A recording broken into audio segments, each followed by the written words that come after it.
In another example of converting someone, say that someone had the sin of jealousy. Jealousy is one of the biggest sins, and say that I wanted to transition someone out of that sin, then what I would do is I would transition them to a perspective of understanding the importance of unitingness, on how without unitingness, they would not even have clothes on their back, they would not have shoes on their feet. And think about if people had that sin of jealousy, then you would not have clothes on your back, you would not have shoes on your feet. And so by transitioning someone out of that sinful way of thinking is helping them to understand the importance of unitingness.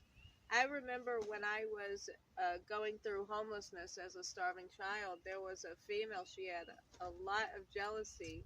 And I really, as a child, I was just looking at a food menu. And I guess there was a guy that she was talking to that looked at me. And as a child, I was not paying attention to them. Well, she ended up bullying me, majorly bullying me, and changing their eyes, and told me that I was not the same. I was not treated the same because I was not the same.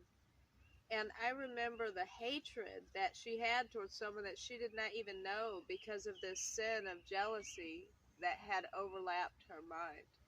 And if the sin of jealousy will strive someone to bully a starving, homeless child, think about how dangerous that it is. And if you keep feeding that, how dangerous it could become to a creature.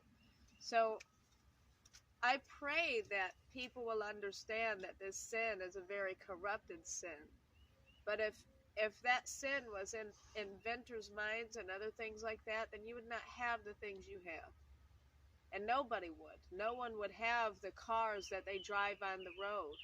No one would have the technological advancements. No one would have those opportunities. And so I pray that anyone with that sin of jealousy will understand the importance of unitingness.